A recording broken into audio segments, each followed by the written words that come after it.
Hello, welcome to the Comics Panel. On this episode, we're going to talk a little bit about independent comics.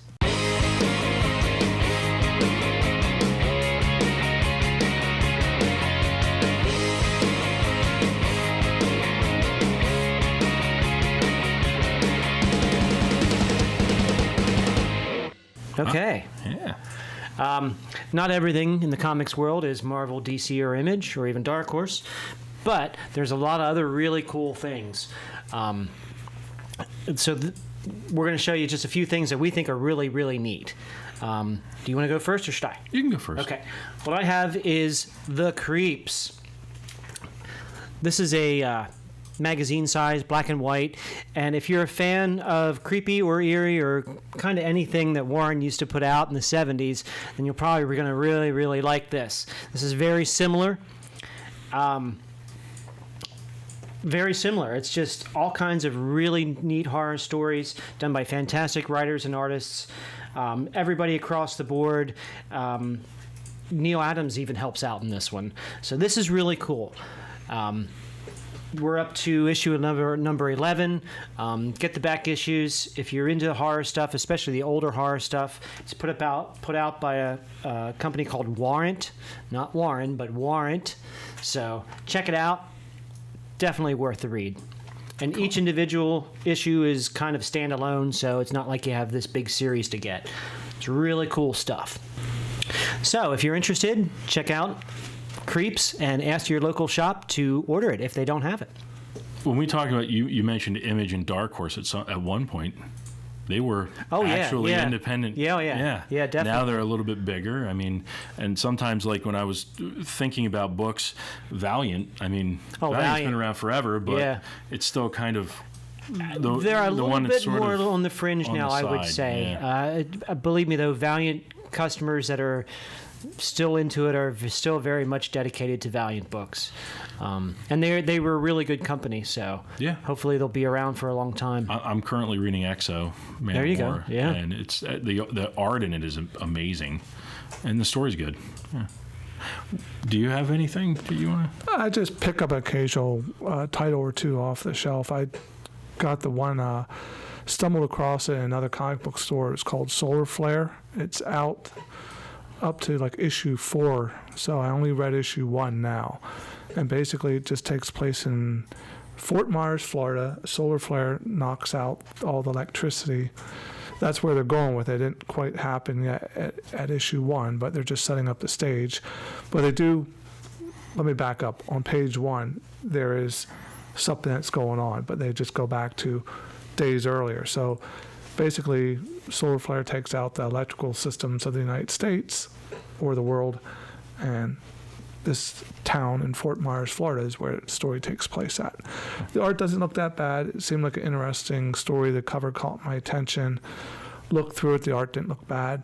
And I was like, I'll have to give it a shot and read it. So I'm going to get the other 4 issues, get caught up and see where it goes. But it looks interesting.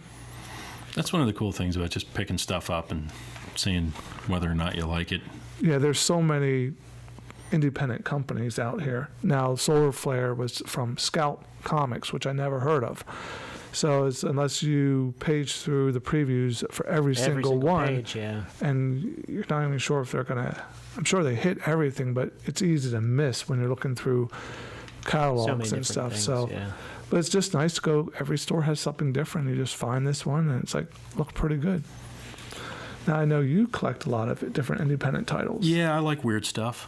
I like collecting the odd stuff, and one of my favorites I have right here on top, and I still have it in the bag. I don't know if it's going to show a glare. I'll show that. It's Hillbilly. It's written and drawn by Eric Powell, and this actually introduced me to Eric Powell, even though he's done a lot of other stuff. And I've collected some of the other stuff he's done. He does another one called Spook House. Spook House. It's for kids. Yeah, which is great. It literally is for kids. Great. It's an anthology. It's short stories, horror stories. And Steve Mannion helps him out with it. It's great. There's different artists and writers sometimes in it, and a lot of times Eric Powell do ads in it, like the old-fashioned Yeah. ads that are all Bucket goofy. of toes, or Yeah. no, wait, is it bag of toes Yeah, or something? it's goofy stuff, but it's stuff that kids. It's actually kid-oriented, and it's not. I collect it for my friend's son, so whenever I get something for him, I get it for me, so that if he wants to discuss it with me, I can. Yeah, I have yeah. a knowledge of it, and it's Eric Powell. So Yeah. But, Who is the hillbilly? the hillbilly is a guy named Rondell, and by the way, this is published on Eric Powell's Albatross. Albatross Funny Books. His name is Rondell, and he was born in the hills, and it takes place with a lot of magic and so forth. And there were these two witches that were warring, and the one witch told him that this other witch had killed his mother, and he talked Rondell as a young boy into going and getting the seeking revenge, but a witch can't touch the devil's cleaver. So if you look on the cover here, He's got a big he's meat got cleaver. a giant meat cleaver, and that is the devil's cleaver, and he gets it, and that's what he kills witches Yeah. and magical creatures with, because he hunts them down. He doesn't kill all of them. And then if you saw the bear on the cover, that's his friend Lucille. She's cool. Enormous, Huge, and talks huge. to him, and it's just a really fun book to read. It is pretty far out there. Kind of anything he does is not far out there, but just somewhere else. Yeah. You know, it's not far away. It's just somewhere else. You can't. And it's hard to describe. It's difficult to go from reading Superman on your pole. You know, you come home with your pole, and Yeah. you're sitting down with a cup of coffee, and you're reading Superman, and you go to Hillbilly, and you go, "Oh yeah, I got to turn my brain around to read Hillbilly." Absolutely. But, yeah, Definitely worth it. Yeah. It's one of my favorite independents right now. Yeah. Are there any other independents that you enjoy I'm just gonna reading? go through my whole list here. Well, you might as well talk about some independents. Let's see. This is one I picked up that I enjoy, and I think I might have. I don't know if I suggested this to our producer, but it's called Rough Riders, and it's a fictional story, obviously, of Teddy Roosevelt and a gang of people. Harry Houdini, Annie Oakley, Tom Edison. They all get together, and they're battling secretly, kind of with special weapons. Yeah, and more advanced than the Yeah, League. kind of like League. A little bit yeah, of like League. like a League of Extraordinary Gentlemen kind of thing, and it's written by Adam Glass, and it's written well. The art's good. Patrick O'Leaf writes it or draws it, and it's fun to read. It's because it taps into historical things here and there, and it's fun to see Teddy Roosevelt kicking butt. You know? Yeah. So you have another one in that pile, and you seem to be a fan of gorillas on comic books. That's because gorillas and comic Gorillas books are and cool. comic books. Gorillas sell comic books. Dude, there you are. Look, man, cool. We'll get back to the show in just a sec. But first, you gotta click on the subscribe button for the Comics Panel's YouTube channel, man. That way, you won't miss one gnarly episode. It's right there. It only takes a sec. I'll wait here.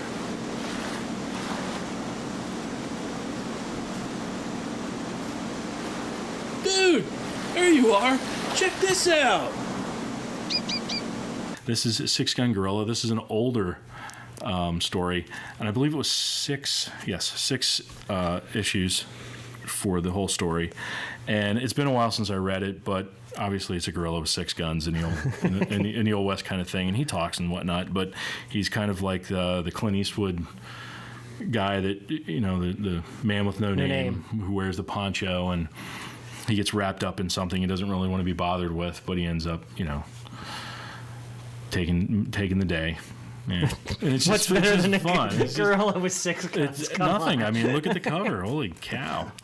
The whole reason I read Agents of Atlas was because of the gorilla that was in Oh, the really? book. Did you ever read that? No, I don't. That was cool. But was yeah, that Atlas that's Comics? Marvel. Oh, Marvel, okay. Yeah. One other one, and I'm just going to bring this one up, is because this is one of the books from the 90s that I picked up way back when, and that just made me go, independent comics? What is this? And it's The Dead by Arrow Comics, which Caliber Press took over. Yep. And did Dead World. Dead Is that what World we're talking and about? King of the Dead and a couple other things, but it all kind of sprouted out of this. Yeah, and I thought, wow, there's there's more to the comic world than just superheroes. Obviously, the zombie world is a big deal now, and you can go way wacky and get Six Gun Gorilla. I mean, but there's times I look at things and I go, I got to read that. I just need to read that. Yeah. Excellent. And maybe it's no good. Maybe You never I know love till you pick it up. I think Shirtless Bear Fighter. Shirtless Bear Fighter is right Yeah. there. Issue number 2. That's an Image comic. The first one. What can you say about it? Have you read it, Mike? You No, haven't I read did that not. one? I looked through it, Obviously, though. You've read it. And I still don't know what to think about it. The thing that I thought was great was it was so goofy, but they were so serious. Serious, They took yeah. everything seriously. Every panel was so goofy, but they took it so serious. Like, yeah. I mean, he's not only shirtless when you meet him. I know. I looked through the book. He's Yeah. pantless. Yeah. And And he there's fights bears. and there's they smudge the it. They freaking use the bears. computer smudging thing. Yeah. over They blur it Hulu, out. And, Yeah, the blur. It's a big blur. It's a giant blur, even when he's a baby. Yeah. But yeah, so There's tons of crazy stuff Yeah. out there. That's just a lot of fun. and that's what comics are supposed to be about. Absolutely. It's supposed to be about fun. So if you're interested in any of these titles and other titles, always go to your local comic book store and take a shot, pick one off the Yeah. shelf. If it's not on the shelf, there's this thing called previews. Most comic book stores have them, And it's or a you can look catalog. at online and you can go through it. They have everything in independent companies. You Yeah. can scroll through them, pick out a title that you think you would like. There's something for everybody. There's horror, there's international espionage, sci-fi stuff, anything you could possibly think of, even superhero stuff. But there's and you- always something interesting. And you'd be surprised at some of the writers and artists that do it. Yeah, Because they just, yeah. sure, Marvel and DC pay the bills for them, but every now and then they're creators. They want to create something that's maybe a little off kilter for Or somebody, else. work with somebody. They get a chance to work with somebody new that they Right. haven't before, or all kinds Right. of projects. All right. Anything else? Go independent. Yeah. Excellent. Okay, well, that's about it for this episode. So, if you get a chance, check out some things other than your normal Marvel DC titles and take a chance. And In the comments below, let us know what titles you're interested in reading and what ones you like. maybe And we'll review them. if you read any of the ones that we suggested, did you like them? Yeah. So, subscribe to our YouTube channel. Like us on Facebook. Thanks.